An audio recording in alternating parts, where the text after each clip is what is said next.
తండేలు విషయానికి వస్తే లైక్ ఒక బ్లాక్ బస్టర్ అనొచ్చా? లేదంటే సూపర్ హిట్ నుంచి బ్లాక్ బస్టర్ మిడ్‌లో అలా ఏదన్నా? నాకైతే బ్లాక్ బస్టర్. ఎవరైనా సూపర్ హిట్ అనుకుంటే సూపర్ హిట్ అంతే. ఎందుకంటే ఎంత ఖర్చు పెట్టాము, ఎంత వచ్చింది అనేది మాకు క్యాలిక్యులేషన్ ఉంటుంది కదా. ఎక్కువ ఖర్చు పెట్టాం, బట్ అది కవర్ చేయడం కూడా మ్యాజిక్. అది బేసిక్‌గా ఆయనకి ఇప్పుడు మీరు ఒక ప్రామిస్ చేస్తారు. ఒక 100 క్రోర్స్ ప్రాజెక్ట్ ఇస్తాం మా బ్యానర్ నుంచి. 100 సీఆర్ పోస్టర్ వచ్చినప్పుడు సోషల్ మీడియాలో గానీ అది గానీ, ఇదిగో వీళ్ళు మాట ఇచ్చారు కాబట్టి ఏసారు. పోస్టర్ అంటే అందరూ ఏంటంటే డిబేట్ జరిగింది ఏదో అందరూ ఏంటంటే అది ఇక్కడ నియర్లీ 70 అంతే ఇక్కడ చేసింది గ్రాస్. ఓకే. 72 ఇక్కడ చేసింది. అపార్ట్ ఫ్రమ్ దట్ ఓవర్సీస్ దాని ఇంటర్నేషనల్ ఉంటుంది. ఓకే.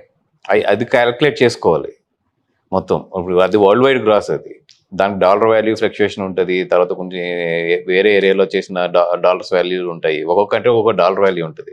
అవన్నీ చేసుకునే ఏ ప్రొడ్యూసర్ అని వేసేది. ఇప్పుడు హిందీ సినిమాలు అంత గ్రాస్ వేస్తున్నారంటే దాంట్లో China value rupee versus rupee value ఉంటుంది. అలాగే ఇప్పుడు ఈ రోజు చూస్తే 100 చాలా ఈజీ అవుతుంది. ఎందుకంటే ఇప్పుడు డాలర్ 90 రూపీస్ దగ్గరికి వెళ్ళిపోయింది కాబట్టి ఈ రోజు 100 కూడా ఈజీగా వస్తుంది. అట్లాగే ఏంటంటే మొత్తం వరల్డ్ వైడ్లో క్యాలిక్యులేట్ చేస్తాం కాబట్టి అది ఉంటుంది. చాలా మందికి ఏంటంటే ఇక్కడ చూస్తారు గ్రాస్. ఓకే. ప్రొడ్యూసర్ చూసేది ఎప్పుడు వరల్డ్ వైడ్ చూసుకుంటాడు. సో బేసిక్‌గా అసలు ఈ నెంబర్ గేమ్ కానీ పోస్టర్ మీద నెంబర్లు అనేది మీ ఒపీనియన్ ఏంటి అసలు? అవి యాక్చువల్ చెప్పాలంటే ఏ ప్రొడ్యూసర్ అయినా సరే ఒక 5% ఎన్హాన్స్మెంట్ ఉంటుంది. 5 to 10% ఎన్హాన్స్మెంట్ ఉంటుంది. అది కామన్ అంటారా? అది దట్స్ కామన్. ఫోమో క్రియేట్ చేయడమే తప్పితే ఎప్పుడు సినిమా బాగుంటే అది ఎంత చేయాలో అంత చేసేస్తుంది.